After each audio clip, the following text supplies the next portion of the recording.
하나님의 말씀 레위기 4장입니다.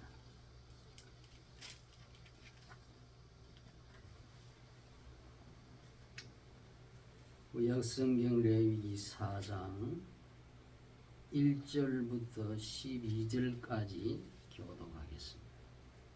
여호와께서 모세에게 일러 가라사대 이스라엘 자손에게 말하여 이르라. 누구든지 여호와의 계명 중 하나라도 그릇 범하였으되 만일 기름 부음을 받은 제사장이 범죄하여 백성으로 죄를 입게 하였으면 그 범한 죄를 인하여 흠 없는 수송아지로 속죄 제물을 삼아 여호와께 드릴지니 그 수송아지를 회막문 여호와 앞으로 끌어다가 그 수송아지 머리에 안수하고 그것을 여호와 앞에서 잡을 것이요.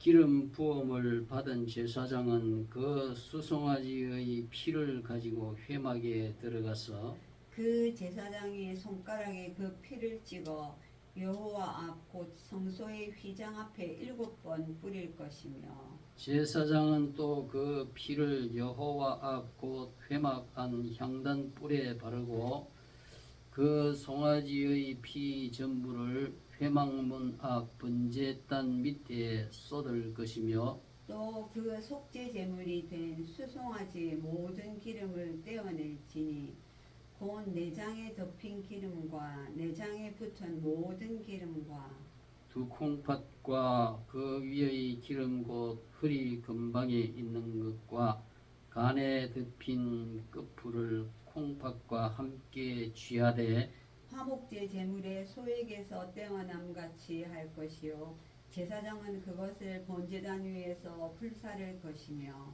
그 수송아지의 가죽과 그 모든 고기와 그 머리와 다리와 내장과 또 그 송아지의 전체를 진영 바깥 재버리는 곳인 정결한 곳으로 가져다가 불로 나무 위에서 사르되 곧 재버리는 곳에서 불사를 지니라. 아멘. 다시 한번 기도하겠습니다. 하나님 아버지, 오늘은 8월 셋째 주일 저희들에게 허락하여서 사시고 참되시고 영원하신 하나님께 경배케 하심을 감사합니다. 오늘은 하나님의 말씀 레위기 강해 중에 네 번째 속죄제에 대해서 자세히 우리에게 풀어주시고 하나님 앞에 드리는 속죄 제사가 뜻하고 있는 진리를 우리가 깨닫고 하나님이 원하시고 기뻐하시는 그러한 뜻을 쫓아 저희들의 삶이 진행되어 갈 수 있도록 성령께서 우리 말하는 자나 듣는 각 세계의 모든 흩어진 하나님의 택한 백성들의 심령을 움직여서 믿음을 주시고 감화 감동시켜 주시옵소서. 주 예수 그리스도의 이름으로 간절히 기도하옵나이다. 아멘.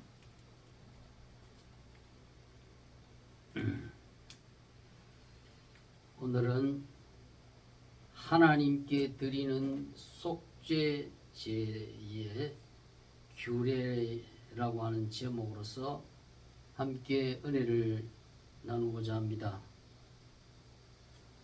레위기 강론 네 번째 속죄제에 대해서 레위기서 1장에서 7장까지는 5대 제사에 대한 부분이고 4장부터 5장 13절까지와 또 레위기 16 26장과 23장 26절부터 32절까지는 속죄일에 대한 규례를 보이고 있습니다. 속죄제는 속죄제인데 이 속죄제는 1년에 대제사장이 단 한 번 지성소에 들어가서 하나님 앞에 모든 백성과 자신의 죄를 참회하면서 제사 드리는 그러한 날이라고 해서 속죄일 또는 대속죄일이라 그렇게 합니다.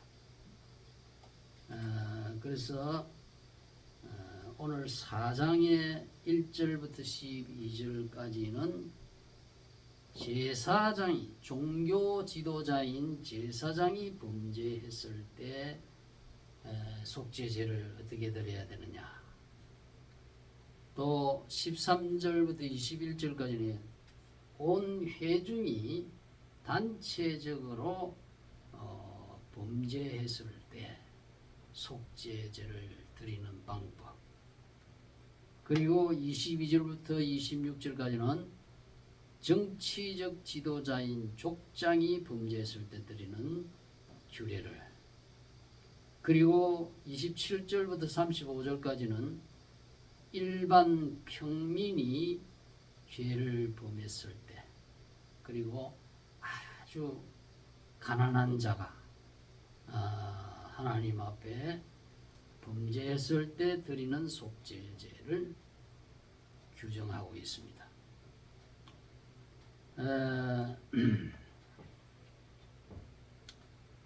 그런데 속죄일이라고 하는 이 1년에 한 번 드리는 이 속죄일의 이름은 히브리어로 욤 키푸르라고 합니다. 이 욤 키푸르라고 하는 것은 속죄일인데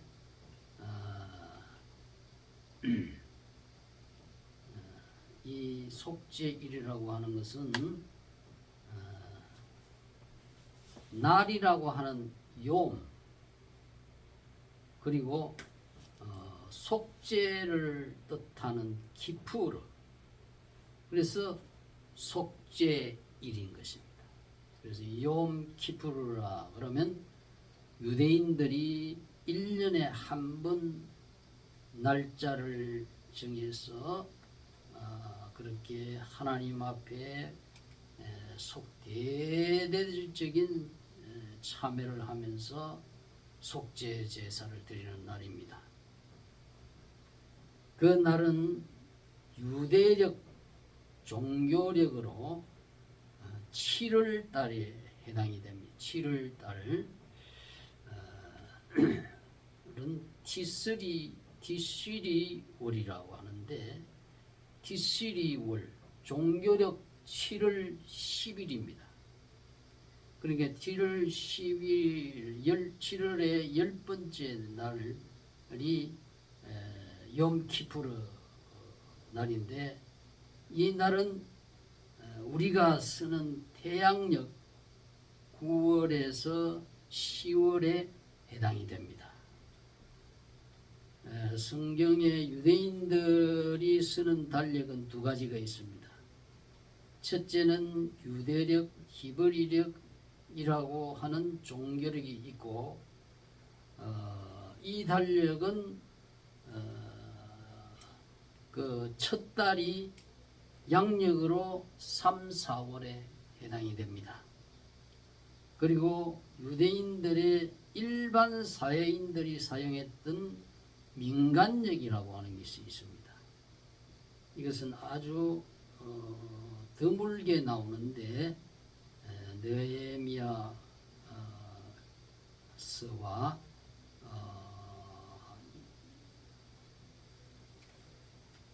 열왕기 상 8장 2절에 나오는 그러한 민간력이 나옵니다. 그래서 이 열왕기상 8장 2절에 에다님이라고 하는 월이 나옵니다. 에다님이라고 하는 것은 끊이지 않는 영속적인 항상 흐르는, 그래서 무엇이 흐르는가? 이때 팔레스타인에서는 비가 많이 내리는 계절이기 때문에 그 시내에 물이 흘러 넘쳤기 때문에 붙여진 이름입니다. 그래서 에타님이라고 하는 이 월은 유대력의 7번째 달이고 양력의 9, 10월에 해당이 됩니다. 그래서 유대 민간력으로서는 이 티스리 에다님 이 달을 1월달로 그렇게 여기고 있습니다. 이런 것은 우리가 참고로 알아놓아야 합니다. 그러면 속죄제를 드리는 절차와 방법은 이 4장에서도 있지만은 16장과 23장 레위기서에도 나옵니다. 그래서 그것을 이렇게 종합적으로 이렇게 말씀드려 보면은 1년에 한 번 드리는 속죄일에 대제사장이 흰색의 세마포 속옷을 입고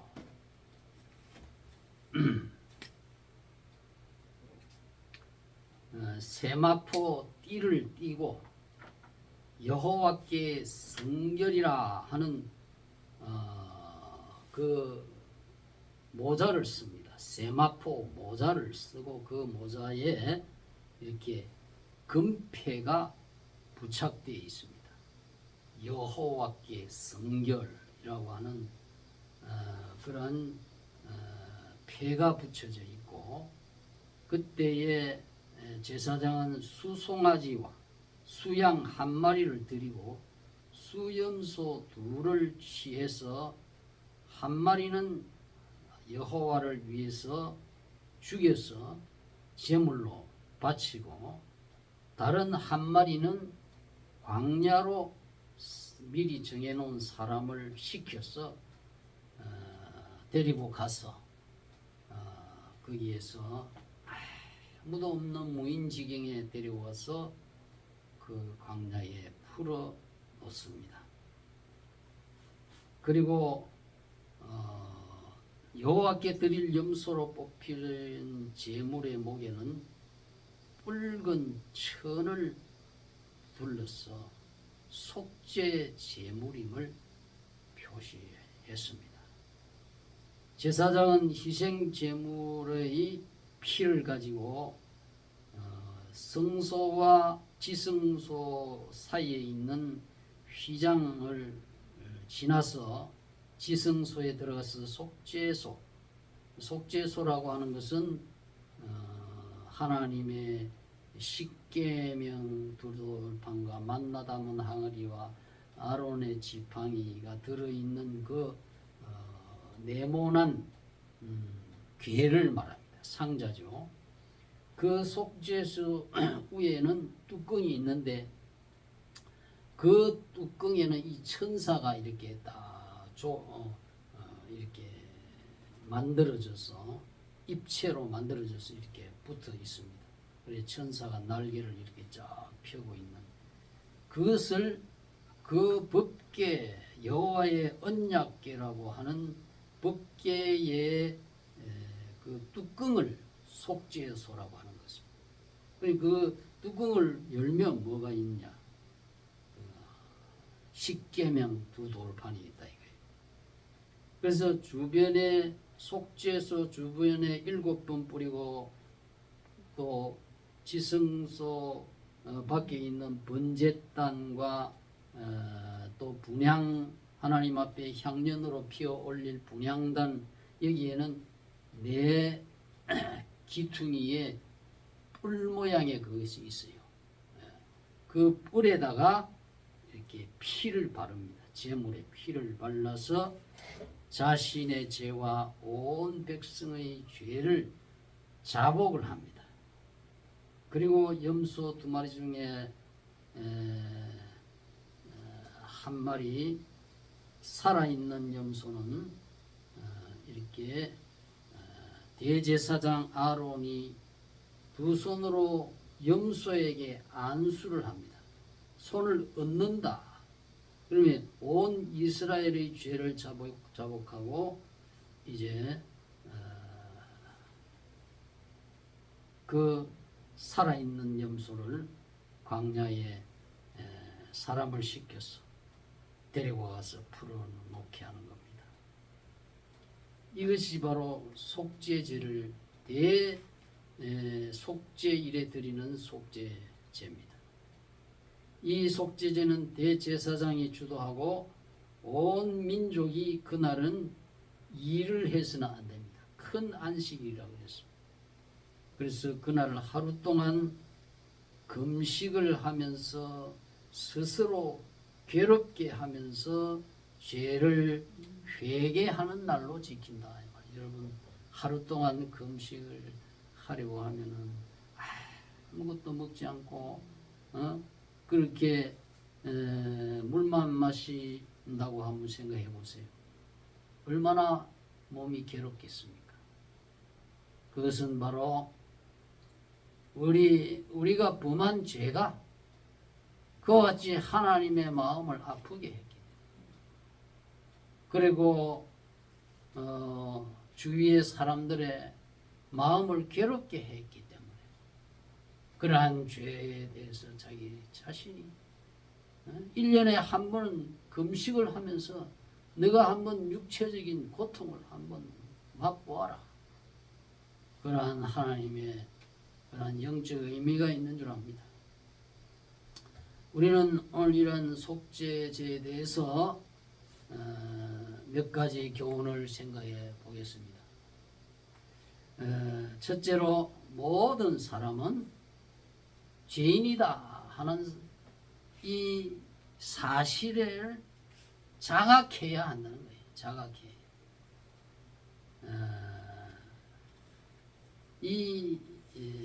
뭐 속죄일이나 또 속죄일이 아니더라도 사람이 죄를 범했을 때 드리는 그 속죄 제사나 거기에 뭐 한 사람의 예외가 없어요. 예외가. 제사를 집전하는 대제사장도 자기 죄가 있기 때문에 고백하는 거예요. 일반 종교 지도자인 일반 제사장도 자기 죄를 속죄하면서 회개하면서 그렇게 하나님 앞에 자백하고 용서를 구해. 그래 하나님이 용서하신다. 뭐 정치적인 지도자, 족장, 사회의 우두머리들, 지도급에 있는 사람들은 지도자일수록 하나님 앞에는 죄가 더 큽니다. 그걸 무엇으로 알 수 있냐면 지도자일수록 그 재물의 그 가치가 더 중요한 것을 여기 정해놨어. 평민일수록 아주 적은 것. 그러니까 지도자가 된다 할 때는 그만큼 어려운 것이다. 지도자가 뭐 예수님께서 그랬잖아요. 너희는 많이 선생이 되려고 하지 마라. 그만큼 지도자가 되려고 하면은 그럼 하나님 앞에 실수를 했고 죄를 범하면 더 중한 하나님의 징계를 받기 때문에 함부로 지도자가 되려고 해서는 안 된다는 그런 교훈이 여기 주어지고 있습니다. 그래서 모든 사람이 다 죄인, 왕이나 제사장이나 대제사장이나 뭐 한 사람의 예가 없습니다. 부자나 가난한 자나 다 죄를 범하면 속죄제물. 가난한 자는 이 염소도 구할 수 없을 정도로 가난한 자는 산비둘기나 집비둘기를 이렇게 취해가지고 그것을 제물로 삼아 드리는데, 그 보면 산비둘기를 제물로 삼아서 살아서는 제물이 안 되거든요.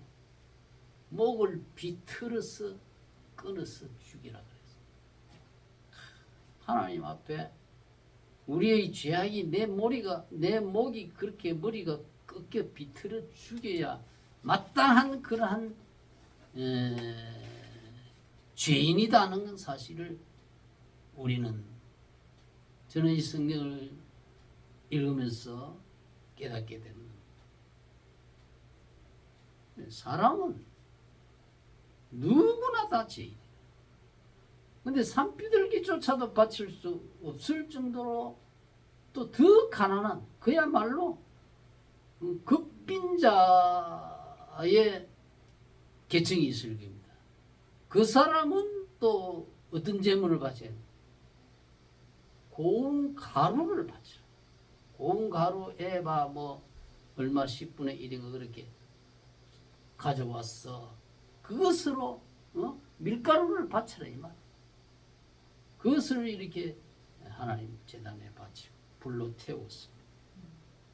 그러니까 하나님 앞에 제물을 바치는 거는 뭐 가난하다고 해서 안 바쳐도 된다, 그런 게 없어요.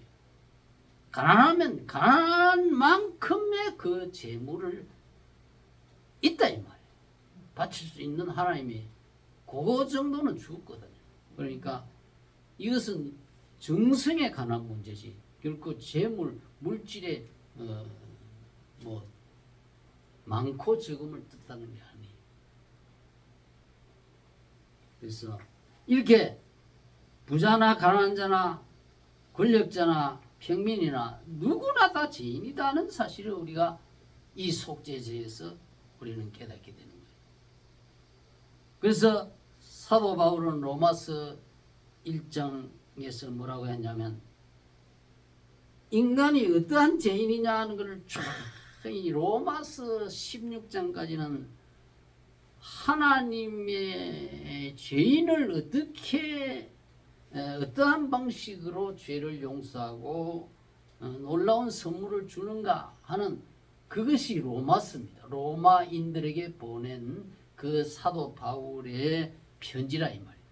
그 사도 바울이 로마에서 목숨의 순교하면서까지 이 로마에 있는 성도들을 사랑했습니다.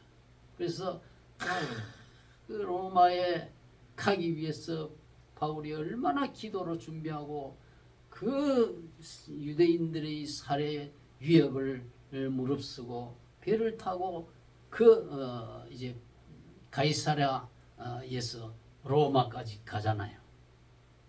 그게 로마에 가기 전에 이렇게 사도 바울이 로마에 있는 성도들에게 편지를 했습니다. 그 편지 중에 나오는 게 이 죄가 무엇이냐, 그걸 말해주고 있는.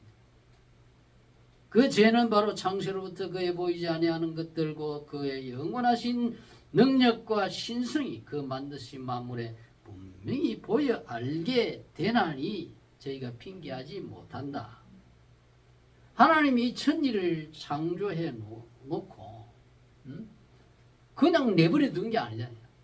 하나님이 하늘에 별들을 만들고 이 지구를 만들고 지구를 위해서 또 지구에 살고 있는 우리 인간과 모든 짐승, 날짐승, 들짐승,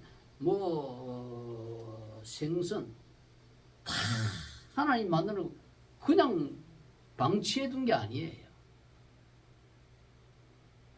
하나님이 이 지구를 우주를 만들어 놓으시고 지금도 운행을 하는 거예요. 운행을. 그 전체를 돌린단 말이에요. 어? 지구가 이렇게 태양 주위를 1년에 한 번 도는 게 1년 아닙니까? 예? 지구가 돌면서 스스로 또 스스로 돌면서 도는 거예요. 공전을. 자전과 공전을 하면서 하루에 해가 뜨고 해가 지고 달이 뜨고 달이 지고 이게 우연히 저절로 되는 게 아니라 이 말이에요. 꼭 철만 되면 새해가 되고 금음이 되고 연말이 되고 이런 게 저절로 된다? 저절로 이루어지는 게 아니에요. 이 세상에는 저절로 되는 게 없어요. 모든 것이 하나님의 능력과 섭리에 의해서 운행되고 있다. 이 수모래알같이 많은 별들이 저절로만 된다면 얼마나 불안하겠어요. 하나님이 운전한단 말이에요. 하나님. 그러니까 이 별들이 이 부딪히지 않도록 지구에 와서 한번 부딪혀 보세요. 우리가 살아남겠습니까? 다 멸망하는 거죠. 하나님이 운전하고 계시기 때문에 질서정연하게. 여러분 이렇게 시내에 수백만의 그 차량이 이렇게 다니는데 거기에는 다 운전사가 있어요. 운전사.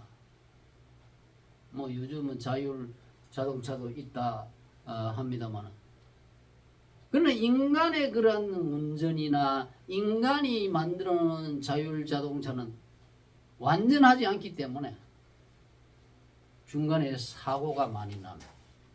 그러나 하나님은 이 온 우주의 별들을 하나님이 직접 운전한다.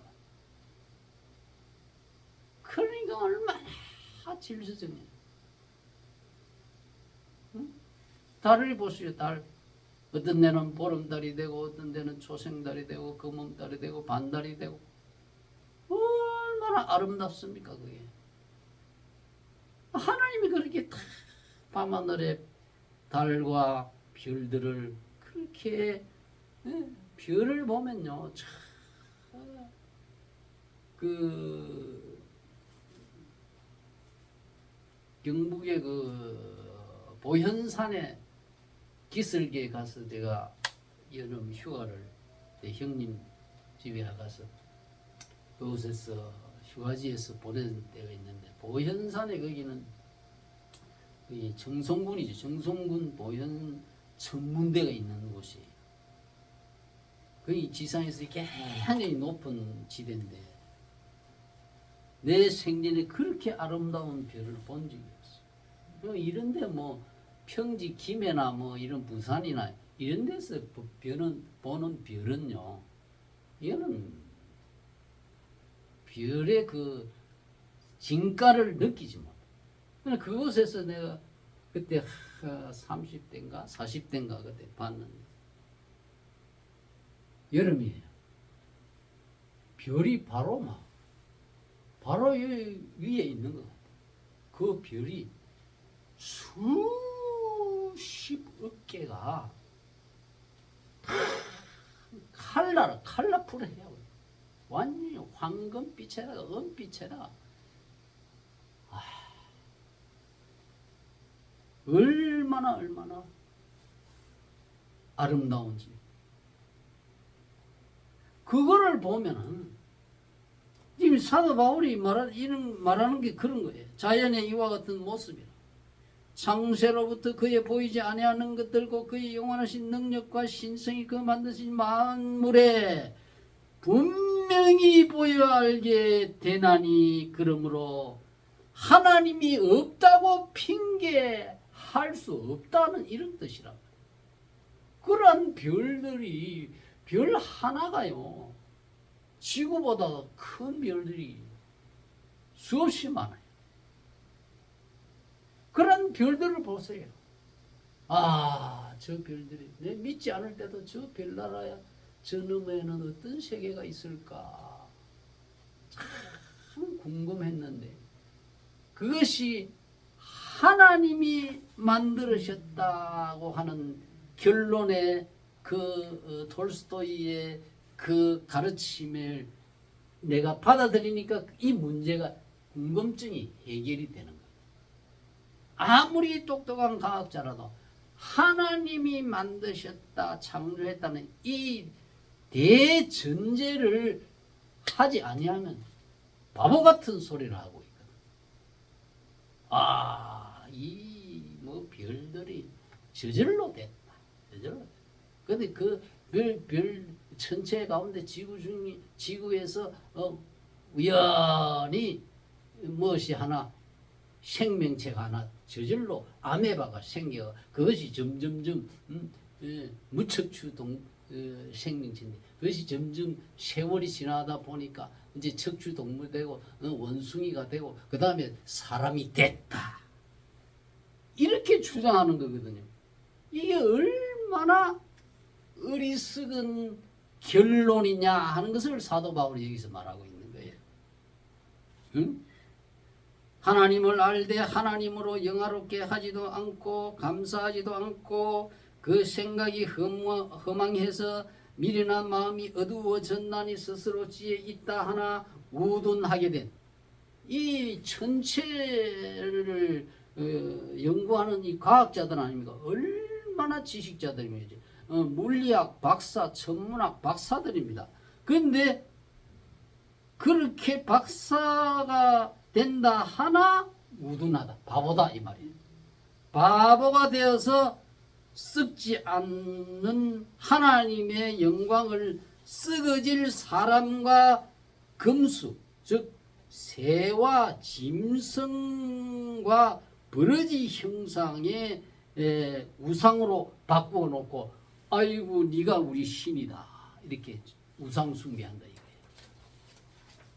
그러니까 얼마나 여러분 이 모순되고 이 이상한 사실에 대해서 여러분 생각해야 돼요.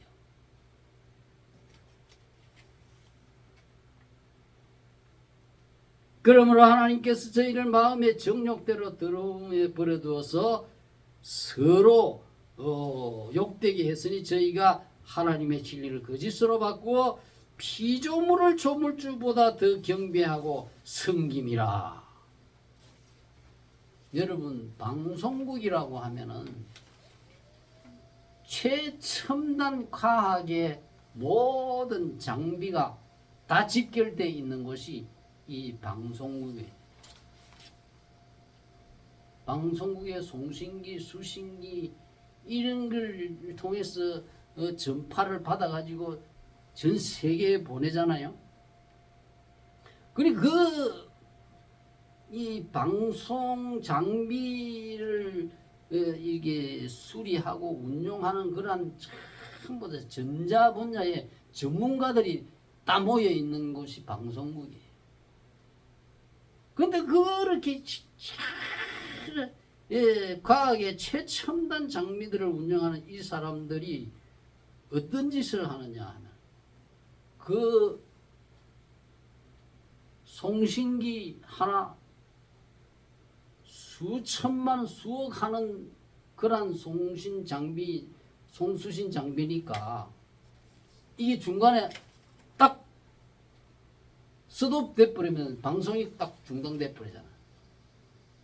그러니까 그 두려움을 이렇게 있기 때문에 그걸 설치해 놓고 처음에 시동할 때에 돼지 대가리 잡아놓고 과일 떡 같은 거 사놓고 절한단 말이에요. 그래 놓고 그걸 시작하는 사도 바울이 바로 그걸 얼마나 너희가 이러한 하나님 앞에 기도를 해야 되지. 돼지 대가리 잡아놓고 네가 우리의 신이가 이러한 방송 사고 나지 않도록 해달라. 얼마나 어리석은 바울이 말하 그와 같은 어리석은 피조물을 조물주처럼 경배하고 섬긴다. 그러나 주는 곧 영원히 찬송할 이시라. 주 하나님, 예수 하나님, 성부 하나님, 성자, 성령 삼위일체 하나님이 그렇게 하나님께 기도하고 도와달라고 기도해라. 그런 말씀을 하는 거거든요. 그래서 인간은 이렇게 이 우상숭배가 제일 먼저 나오는데, 이 우상숭배라고 하는 것은 이 바로 그 죄악의 가장 뿌리입니다. 사람이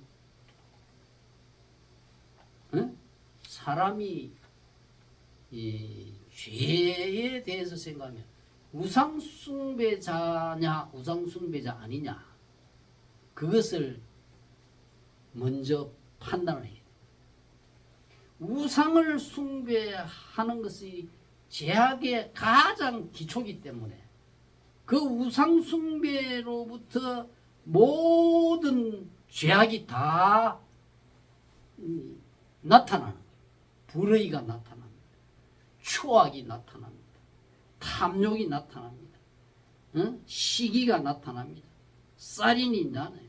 분쟁이 있고 싸기와 악독이 있고 비방이 있고 교만이 있고 자랑이 나오고 부모를 거역하고 우매하는,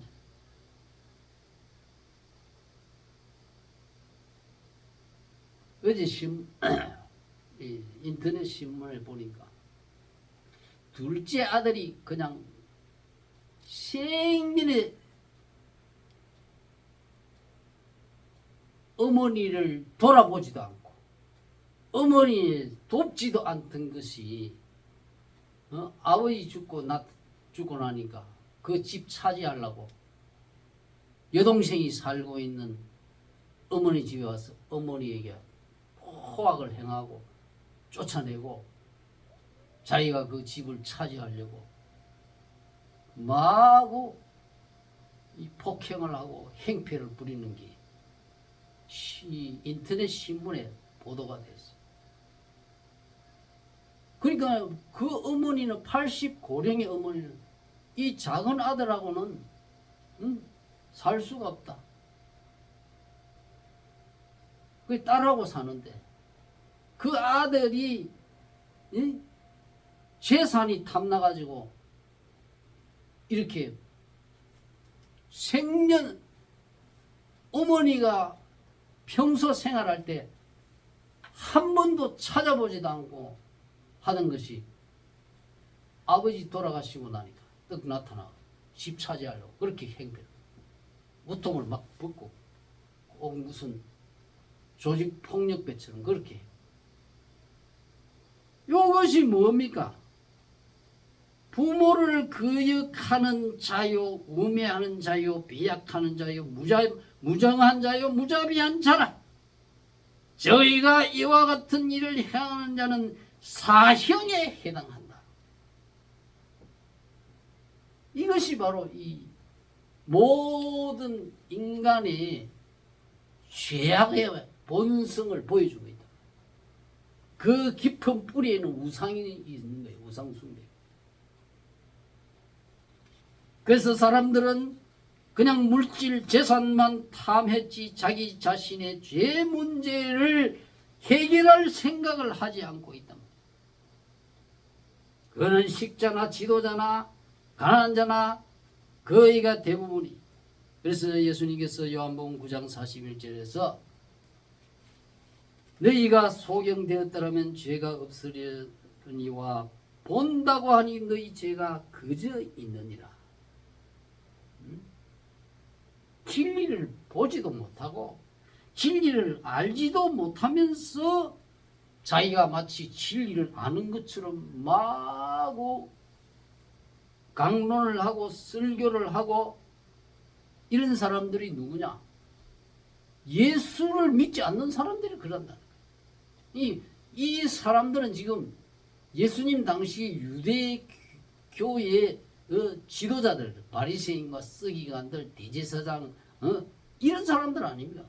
이런 사람들이 마치 예수는 잡아가지고 죽이려고 음모를 꾸미면서 하나님이 보내신 메시아인데, 자기들이 진리를 알고 이 예수는 이단자다고 하니까 너희가 보지도 못하면서 본다고 하니 너희가 바로 소경이다. 이건 지금 예수님께서 날 때부터 소경된 자를 눈뜨게 한 이적을 베풀고 난 뒤에 이 엄청난 사건을 보고받은 유대교의 지도자들한테 예수님이 하신 말씀이란 말이에요. 그렇기 때문에 오늘날 많은 세상에 종교 지도자들이 있다고 하면서 하나님이 보내신 구주 예수님을 믿지도 못하고 자기들이 진리를 아는 것처럼 그렇게 행하는 세상의 수많은 종교의 지도자들, 너희는 소경이다. 예수를 믿지 않는 사람은 소경이란 말이에요. 내가 곧 길이요 진리요 생명이니 나로 말미암지 않고는 아버지께로 올 자가 없느니라 하신 예수님을 믿지 않으면서 종교적인 성직자다, 이렇게 하는 건 너가 바로 소경이다. 그 다음에 그 두 번째로 이 속죄 제사에서 피 흘려 죽은 희생 제물, 송아지와 수양과 암수, 염소, 산비둘기, 번제물에 드린 어린 양, 이런 것들은 다 예수님께서 우리의 구원을 위해서 십자가에서 죽임 당하신 속죄 제물을 상징하는 것입니다.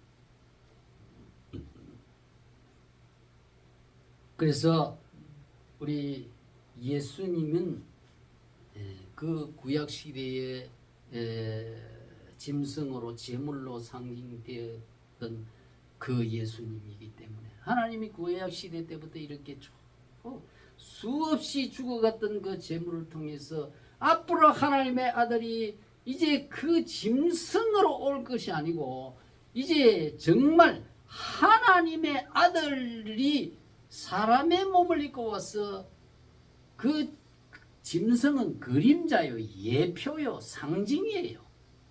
그러니까 이제 그 구약시대의 제사는 예수님이 오심으로 끝나고 예수님이 친히 자신의 몸으로 제물로 바친다.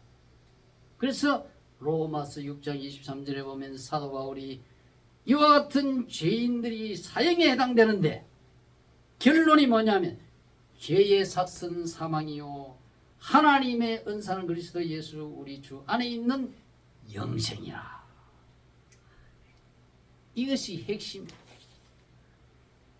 죄의 삭은, 죄의 결과는 너희들의 이 같은 우상숭배, 이런 부모 거역, 무자비하고 무정하고 이러한 죄의 결과는 사형인데, 사형이 그냥 이 세상의 죽음뿐만이 아니고 둘째 사망이 있다고 했으니 그게 바로 지옥이란 말이에요. 그거는 한 번 들어가면 못 나오는 것이, 그거는 구데기도 안 죽고 불도 안 꺼지네. 이 여름철에 우리 얼마나 덥습니까? 이 지금 이러한 여름도 덥다고 사람이 사니 못 사니 하는데, 지옥에는 한 방울의 물도 마실 수가 없는 것이.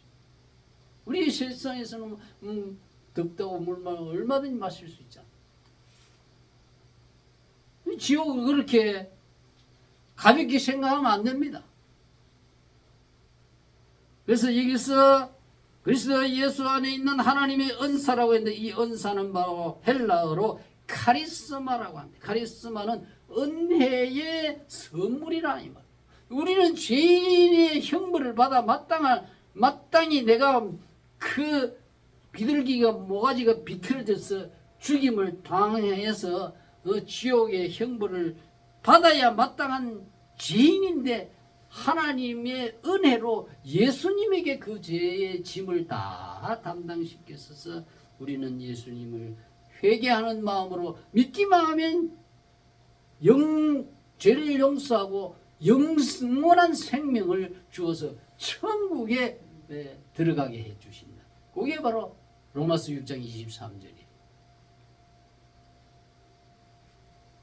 그리고 이 제물도 제물이지만은 제사장도 마찬가지.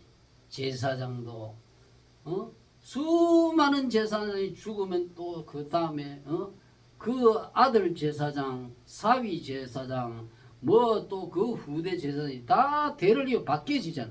그 제사장들은 다 수백 수천 명의 제사장이 수만 명이 있지만 그건 온전하지 않기 때문에 자꾸 바뀐단 말이에요.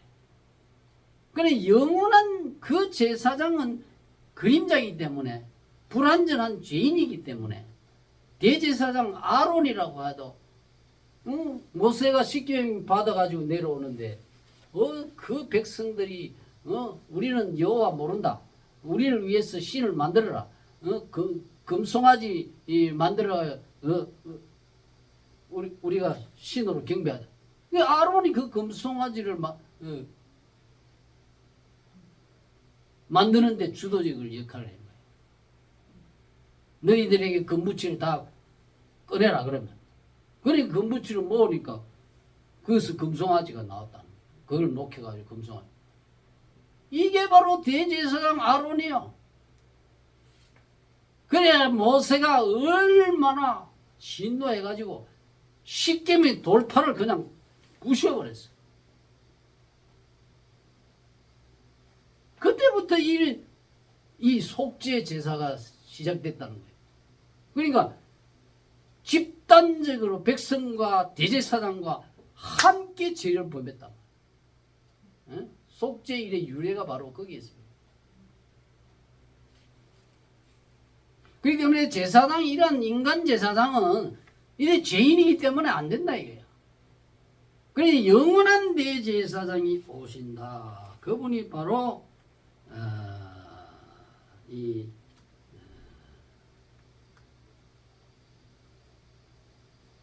히브리서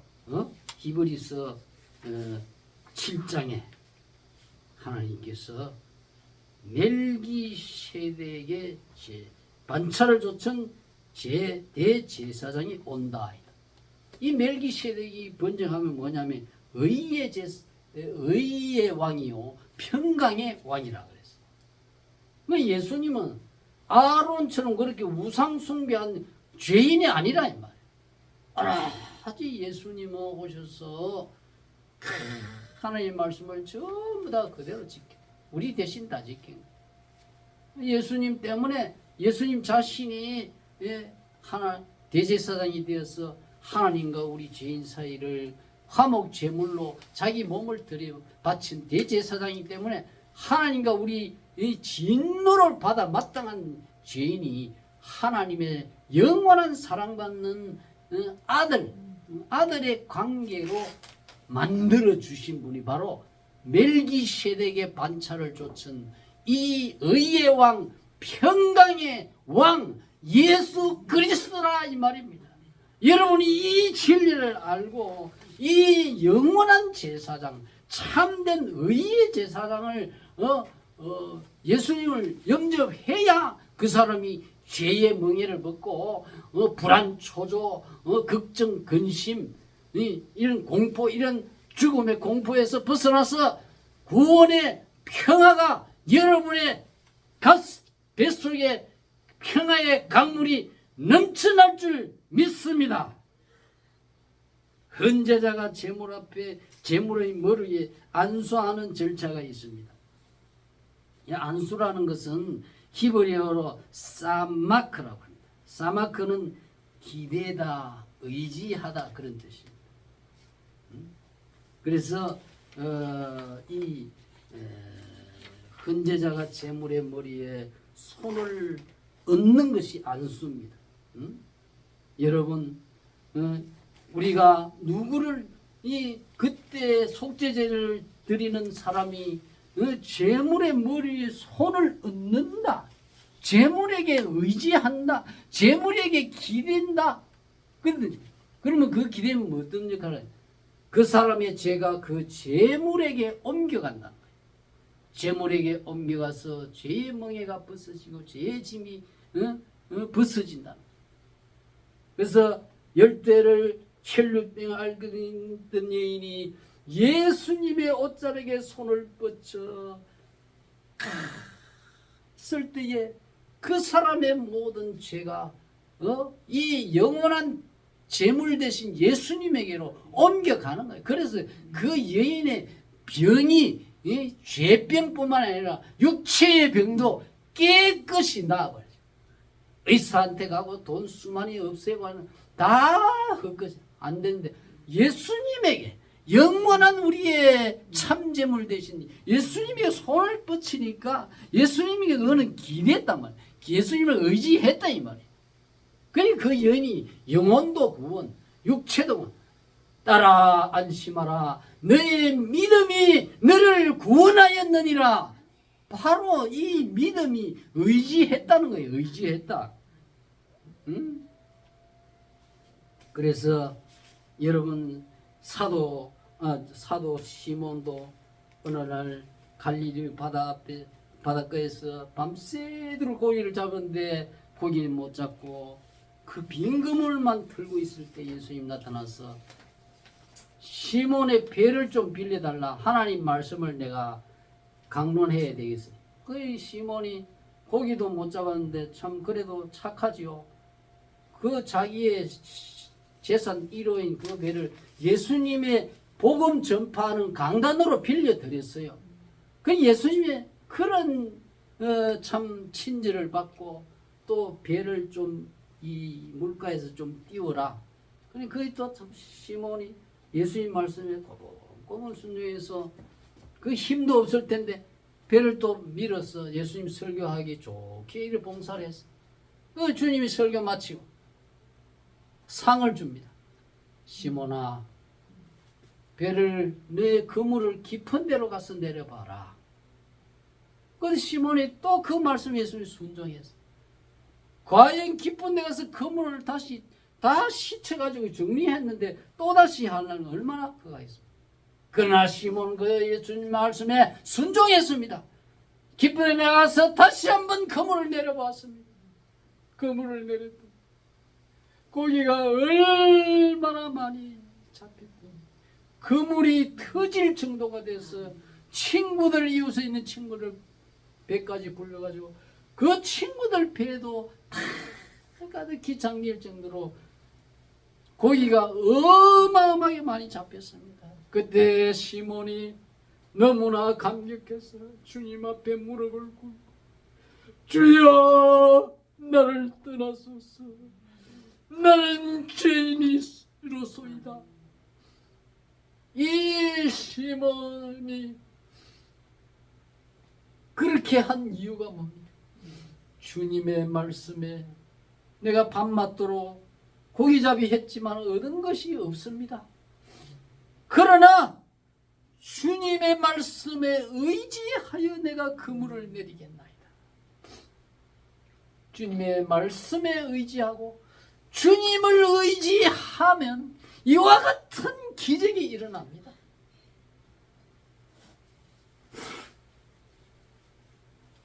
그래서 그때부터 베드로는 영혼도 구원받고 능력받아서 수많은 죄인들을 회개시키고 예루살렘에 그 하루에 3,000명을 구원시키고 예루살렘 교회가 세계의 모태의 교회가 되는데 크게 쓰임받은 종이 되었고, 응?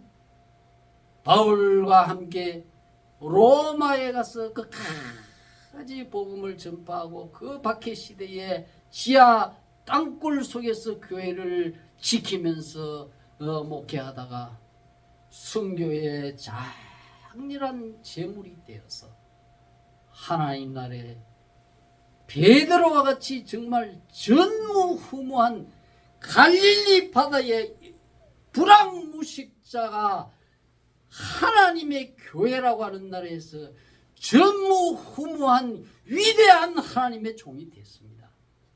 여러분, 그러므로 우리가 재물의 머리에 안수한다는 것은 바로 이 주님을 말씀에 의지하여 내가 그물을 내립니다 하는 그거하고 똑같습니다. 오늘 시간이 됐기 때문에 여기 5번, 6번까지가 있지만은 오늘 이만큼 하고 다음 주일에 한 번 더 해야 되겠습니다. 기도하겠습니다. 하나님 아버지, 오늘 속죄 제사에 대해서 하나님께 모든 사람은 제사장이나 왕이나 빈부 기천을 막론하고 속죄제를 드리지 아니하면 백성 중에서 끊어짐을 당한다. 하나님 나라하고는 상관이 없다는 것. 그러므로 모든 하나님의 구원받을 택한 백성들은 반드시 속죄제를 드려야 되는데, 이 속죄제의 제물과 제사장은 제사장의 주도의 제사장이 네가 죄가 사함 받았느니라고 하는 선포를 해야 그 속죄제가 온전한 제사가 된다고 했습니다. 이 제물이나 제사장은 바로 예수 그리스도가 멜기세덱의 반차를 좇은 참되고 영원한 의의 왕인 평강의 왕이니, 우리의 모든 하나님의 백성은 이 예수 그리스도 앞에 혈류병든 여인이 손을 뻗쳐 예수님 옷자락에 손을 대고, 시몬이 밤이 맞도록 수고하였으되 얻은 것이 없사오나 주의 말씀에 의지하여 내가 그물을 내리리다 하고 주님을 의지하고 주의 말씀을 의지한 것처럼 예수 그리스도에 대한 의지와 믿음을 가져서 우리의 모든 하나님의 백성들이 물질 문제나 죄 문제가 생명 문제, 구원 문제 다 해결받는 놀라운 축복을 받게 하여 주시옵소서. 이 모든 간구를 주 예수 그리스도의 이름으로 기도하옵나이다. 아멘.